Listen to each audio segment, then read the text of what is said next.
Welcome into the Clocker Sports Podcast. I am your host, Josh Buckhalter. You've seen the reports on social media, on X, on TikTok, on Facebook, on Instagram. You've seen the writing, clockersports.com. You've also seen me on hosting Triple Sports Podcast.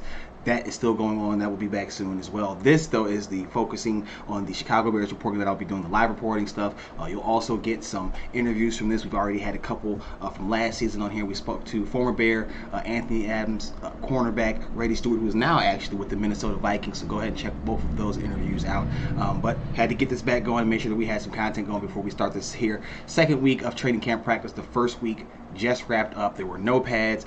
There was the first day where they had the welcome back press conferences, and then they went through 4 days of actual practice on the field. Again, all shorts and shirts, maybe some shells, I believe, but no pads at all. And so that'll commence this Monday. Looking forward to that. So let's recap what we did the last week and then get into what I expect to see this coming week. Before we do that, though, I want to make sure I hit up on all the socials, tell you to like, subscribe, rate, review, share the show, make sure that we can help it grow as fast as possible. Also follow me on X at Josh G. Buck. Follow the show on X. That's at Clocker Sports. That's also the website's handle. And then you can follow the Triple Zeros podcast as well at 3 Zeros Pod. That's the number 3 Zeros and Pod. So all those platforms. You can also see my work at heavy.com and as well as Last Word on Sports, of course. And then everything is always at the hub at clockersports.com. So you can find all of my work from the Bears, covering the NFL for Heavy, the NBA for Heavy, and the NFL for Last Word on Sports as well on clockersports.com. Now that we've got all of that housekeeping and everything out of the way, let's go ahead and talk about what we saw this first week of training camp practice with the Bears and what I came away feeling in terms of maybe progress, promise, maybe some things that I think may be concerning going forward and things of that nature. So first and foremost, I do believe that there is a difference in this coaching staff than the one that just preceded. This is my second full, from the start to finish, well, we'll see when the finish is, but from the start, installation of a system, a culture, a coaching staff. I got to see how it was from the transition over from Nagy into Matt Eberflus, and now from Eberflus into, well, I guess from Thomas Brown, but really the Eberflus regime into Ben Johnson. And there is, I don't want to say more of intensity. I'm not on the field with them. I can't tell what was being said under those previous two head coaches. I do know that we have visibly seen Ben Johnson and his staff be a little bit more direct in their approach, a little bit more, I don't want to call it aggression, because that's probably not the right word, but they are active teachers. They are not passive teachers. I've actually lamented this before, but there were times in under the previous regimes where we would see, and this was obviously mostly under the Eberflus era, because that's when I saw training camps and things of that nature and practices day to day. There was instances where plays, and this was with Justin Fields at quarterback, where you would see limited exposure to what they wanted him to do. And that could have just been in front of the media, which is perfectly understandable, but it was there. You would see, maybe some would call it handcuffs on his ability to let the ball fly, or they wouldn't let him throw a certain side. Just certain things that seem to stick out every single day from those practice sessions. And then the other one that stuck out to me was how they would not let the sacks that he was taking in practice stop the play and make them reset. That I have noticed. Now there are still some where they let it go because they want to see how the play develops, but this regime is definitely stopping plays when it's not going the right way, when it fails, when they reach that critical point where they have to go back and do it again to get it right. You've heard all off season long about the attention to detail that Johnson and his staff have, and that's been, the most clearest thing ever is that details, you're going to do it the right way, or you're going to do it again, or I'll get somebody else who will do it the right way if you seem to not be able to handle that. So those are things, that's the number one thing that I think I've been able to take away, because again, not being on the field, not in the meeting rooms ever, it's hard to really gauge how much of a difference it is, but you can definitely see that there is an attention to the detail and getting it right before we move on to something else, because honestly, there's probably nothing to learn if you haven't gotten that basic last step to move on to the next step. We all heard about the story, well, I saw about the story of Johnson kicking the first team offense out of practice. They were not kicked out of practice, as he has repeatedly said. He did remove them from the drill and let the second team go in, but they were right there. It's not that they had to leave or go anywhere. And for when it happened, how it happened, I would say it was an appropriate response, and I don't think we'll see that again, because one thing that they have harped on with this group, with those attention to details things, is it's only an issue once you start making the same mistakes. And so to the naked eye, that has not been visible. There have been mistakes though, and they're new. And I do also feel like we heard offensive coordinator Declan Doyle talk about this with the not making the same mistake twice. with Caleb Williams and how he's being reported on and how he's had rough days here and rough days there, I am often reminded, and then we heard Johnson talk about it with Stacey Dales yesterday, about how they are throwing everything at him to see what he can't handle, and then they can scale back from there. And that is, I think, why you might see some of these rougher days, especially early on, because they are throwing him a lot of information, a lot of new things to try to see what he can get down and what he cannot get down, what they can't get away with. And that would explain a lot of errant throws. That would explain a lot of the miscommunication things. That would explain a lot of lack of a rhythm and continuity on the offense, consistency from the offense from a rep-to-rep basis.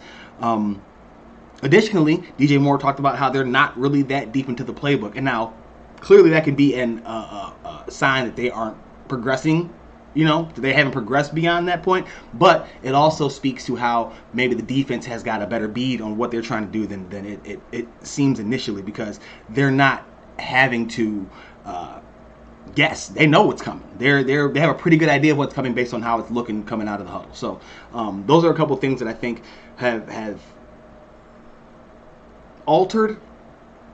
influenced, that's a better way to put it, have influenced how I am grading and judging Williams so far. Again, only been 1 week, have not had any pads on, so that means you don't really get to see what the pass rush and the blocking scheme looks like. You're not really seeing what the run game is going to look like. You will get a much better idea of that this coming week as they look to, again, put the pads on and expand their offense, I think, a little bit.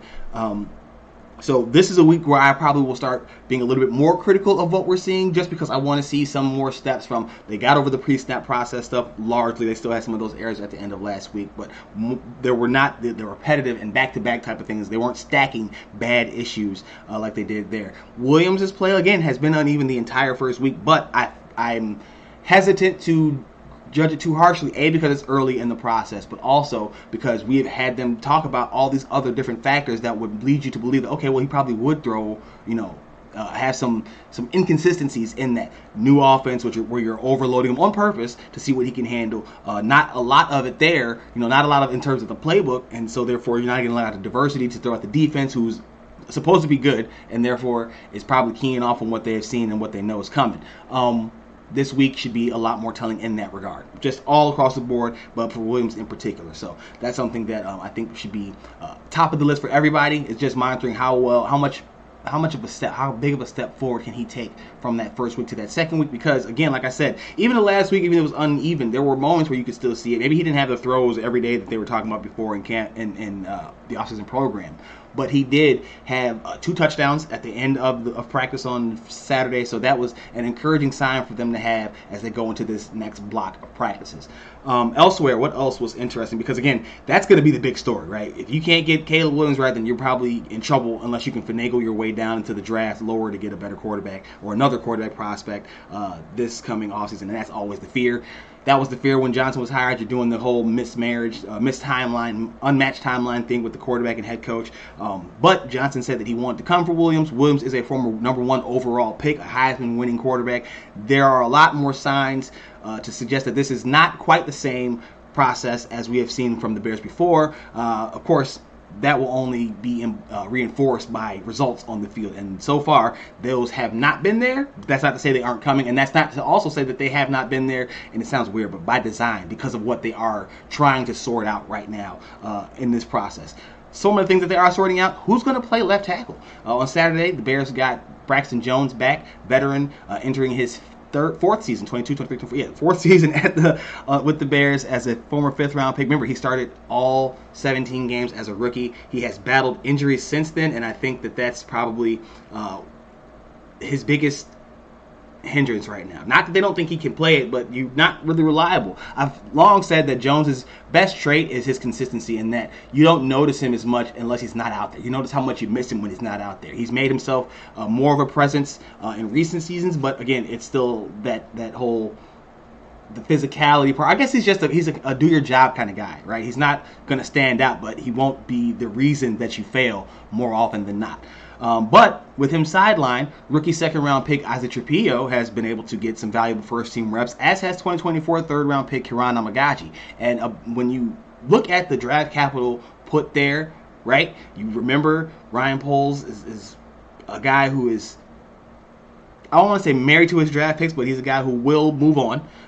Ben Johnson is not married to any of the picks that Poles has made beyond or that came before 2025. So that right there is one issue. But then when you look at the fact that they did put, capital into Trapilo, a second-round pick at that, a premium draft asset, it's kind of hard to say that he's not going to have a place along this offensive front at some point. And Jones's position would seem the most readily available, given that you have Darnell Wright is just now entering his third season. You got you traded for Jonah Jackson and Joe Thuney to put them at the guard spots, and you're not putting Trapilo at center, where you just signed Drew Dahlman anyway. So none of that screams anything more than Trapilo is eventually going to be somewhere on that left side. And I guess it's up to Jones to kind of hold him off. Now, being sidelined all season program, that's kind of hard to do. And the fact that you have another person in there is a weird X factor. Amegadjie, that is. And that's not to say that I don't think he can win it. I don't necessarily believe that he has as much of a chance as the other two do. But it hurts because it's another small sample size, while it's also taken away from those two. And I imagine we'll see that kind of, maybe you see a disparity there grow as training camp progresses. And I still believe that it's Jones's job to lose. He got back out there Saturday. We saw him get work with the first team. That's his first day with 11-on-11 reps. He's already back out there getting first team stuff, which, is part of this experience base. It's not like he's a new guy, but it still speaks volumes to the fact that despite Trapilo's strong offseason so far, and training camp so far, he's still having to work in, and we're still rotating with a guy in Amegadjie who a lot of people view more as an interior presence than a tackle guy. And so we'll see how that goes. Now, that doesn't mean that Amegadjie can't win it. And also, like I said, because he has that profile of somebody who can play on the inside, there's value in letting him compete everywhere, and maybe just having him be that swing guy along the offensive front. So just the biggest battle there is probably there at that left tackle spot. Wide receiver 3 is another one. Luther Burden III has been out since rookie minicamp. You've had veteran Olamide Zaccheaus be in his position, in his spot there at that wide receiver 3 spot, and he's really built for it. Zaccheaus is, because he is a shorter, quicker than fast kind of guy with very, very sure hands. And I think we saw a lot of that throughout this first week of when the play was breaking down. And maybe it was by design. Again, because they do so much curating in practices, it's hard to tell what is real and what is manufactured. But Zaccheaus was on the receiving end of plenty of Williams' passes this summer, and so far this summer and during the offseason program. So we'll see how well that continues. And for Burton, Johnson has admitted that he's lost or missed out on a lot while being sidelined with this soft tissue injury, a hamstring if I'm not mistaken. Came back, I believe only had 2 practices in rookie minicamp before he went down, and has not been seen on the field since. He has been in the building though. Spoke or asked Olamide Zaccheaus after practice on Saturday about his thoughts on what Burton might have missed and how he can help him get up to speed. And Zaccheaus flat out said he hasn't been on the field, but he's been in the classroom being a sponge, and touted his ability on the field when he was present, how he saw him in Missouri. So that's a pretty good vote of confidence from a guy, former top 10 pick. Zaccheaus was number 9 overall in 2024. Burton was supposed to be a first-round pick, ended up sliding to the second, whatever. But that's a talented player that is now kind of up against it, and that kind of situation can inspire guys, right? Guys like Burton, who play well with chips on their shoulders, who's talked about how I don't know if he's talking about being overlooked, but I know he's talked about wanting to prove himself and go out there and put the work in. And he's already talking about beating the Minnesota Vikings in Week 1 on primetime at Soldier Field. Like, there are good signs about Burden, even though we have not seen them manifest on the field just yet, not yet. So that's another one that I'm looking forward to. At cornerback, you don't really have a battle as much as you have a guy stepping up in place of. Jaylon Johnson's been sidelined with a leg injury. I think it was a knee injury. Have not gotten any details beyond that, though. He'll be back in a couple of weeks per general manager Ryan Poles. So that's one part of it. But the other part is that in his absence, former Dallas Cowboys draft pick Nahshon Wright has stepped up and been playing that left cornerback spot and playing well and really mixing in with Tariq Stevenson and Kyler Gordon, who's been moving around the formation like they said he would. So a lot of good things coming out of that. Interested to see how well Trey Flowers, a guy they just recently picked up, 6'3" corner, if he can kind of get himself acclimated fast enough to make an impact and make the final roster. He's a big corner, like I said, 6'3". But it's kind of fallen by the wayside in recent years. Same thing with Tano Passano, even though he's an older guy, defensive end, big body, reminds me Obviously, of Deo, Odeyingbo, I'm going to get that down first go. Eventually, it'll be smooth. But another guy who has probably passed his prime in terms of being the guy, but he can definitely be a fitting part of the rotation. I do wonder what that means about how they're going to rotate Austin Booker, Daniel Hardy, who can play linebacker too. Dominique Robinson is a guy that Johnson said stood out to him during the offseason program. I'm interested to see how he fits into their rotation going forward, especially with Passino in there. Passino has a history with defensive coordinator Dennis Allen. So there's a lot of moving parts still. And again, because you're only a week into a 6-week process of training camp, there's a lot of stuff that's going to change between now and then. And a lot of things are going to get a lot more clear. So just a bunch of ground that they did cover, and still so far to go that it's hard to draw any stark conclusions. That's why, the Triple Zeros podcast is the anti-hot take sports show. Clocker Sports is an anti-hot take type of site, and that's what I try to deliver. And why, if you've watched my post-practice reports on TikTok, on Twitter, on X rather, on Instagram, on Facebook, then you will know that I tried to be as measured as possible in what I'm saying. I don't want to get too high, don't want to get too low, and this time of year is the poster time period for that, because all you see is basically media anyway, but especially right now is hyper sensationalized everything, and I just don't feel like you can have any strong conclusions after 4 practices, none of which were in pads, and I'm at least half of them you could say they weren't going full playing speed. And again, when you add the context of what Doyle had to say, of what Moore had to say, of how Johnson is still pleased with what he's seeing, and how they've to a man they've all have praised, or have touted how Williams has progressed pre-snap and in the huddle and things of that nature, and how they're still not getting where they want to be post-snap, but they're cleaning up a lot of those things. Again, when you're coming off of a 5-12 season, where you change coaches in the season for the first time, and you fired your offensive coordinator in the season for the first time, like, you got these type of things that happen, and you had to tear that down to the studs to get rid of old bad habits that developed over the course of last season, rebuild it, getting back up. Johnson talked to Dales about Caleb Williams' footwork. That's been a big story. That's another thing, is he's learning footwork. It's going to be off with his strong and this, that, and the third. We will start seeing more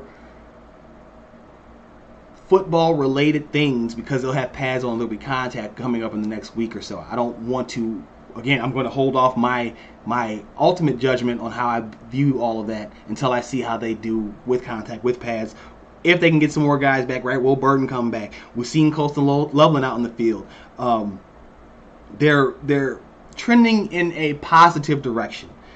We'll see if it's the right direction, because the only way it'll be the right direction is if they can sustain the progress that we see, and that the offense can take a significant step forward than what it showed last year when they were, routinely struggling to put points on the board. And I know I mentioned that 5-12 record, but I've also been a person who's harped on how close they were in a lot of those games. Should have beat Green Bay twice. Should have beat Minnesota. Should have beat Detroit, right? There are things that you have to look back on if you're the Bears, and you can say, well, we weren't as far as our record suggests, even though you are what your record says you are, but you can look back in the margins and know where you need to clean up those things.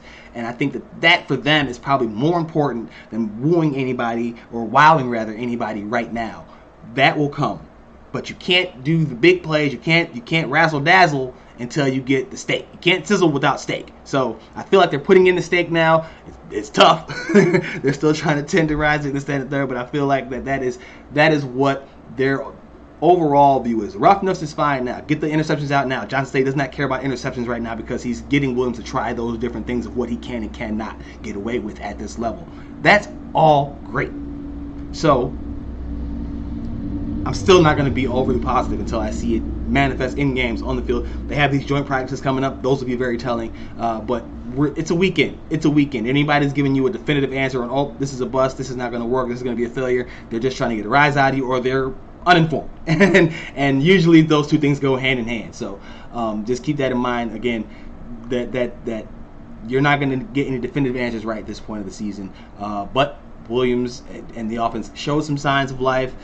They are trying to throw a lot at him. We'll see how much they pare back, how much they have to pare things back for him to be successful, and how they actually work to get him a rhythm. Because that's what I have not seen, is the rhythm throws, the rhythm in the offense, where they're trying, okay, let's get you through progressions. Let's make sure that we have you feeling good in the right headspace. Now it's just like, no, let's try this. Okay, let's try this. Okay, let's try this, because you're doing everything right now. left tackle battle, Braxton Jones, Ozzy Trapilo, and then in a probably a distant third is Kiran Amegadjie. Although he has worked over Trapilo multiple days throughout the first week in practice, so that'll be something to keep an eye on. And then Nahshon Wright doing his thing, stepping in and filling in well for Jaylon Johnson. Olamide Zaccheaus, same thing over there. Luther Burden, although I'm not sure that Burden would have played over Zaccheaus anyway. That's just something that I think is going to be worth monitoring going forward, because they both have great skill sets that I think can complement Rome Odunze and DJ Moore well. Maybe Odunze or maybe Burden, you think of more of as a do-everything guy, and Zaccheaus is more pigeonholed into what he can do as a slot receiver, but he's reliable, and so those are two players that could probably rotate the entire season, even if one doesn't just take over the entire role. So that's the first week of practice in a nutshell. What we're looking forward to this coming week with the pads coming on and everything like that. You again will see more interviews and player conversations coming up in the coming weeks and things of that nature. So please be on the lookout for that. We are trying to keep a consistent base. This will come out on the off days. If it doesn't come out on the off day, it'll be released on the day of the following practice. But we will be consistent with this and make sure that we are in your feeds, keeping you up to date, informed, most importantly, and in touch with your favorite team, the Chicago Bears. Till the very next time, Josh Buckalter on the Clocker Sports Podcast. Again, follow me on X, Josh G. Buck, at Clocker Sports on Facebook, Instagram, TikTok as well. Check out the YouTube channel for Clocker Sports. Check out 3 Zeros Pod, the Triple Zeros Podcast. And till the very next time,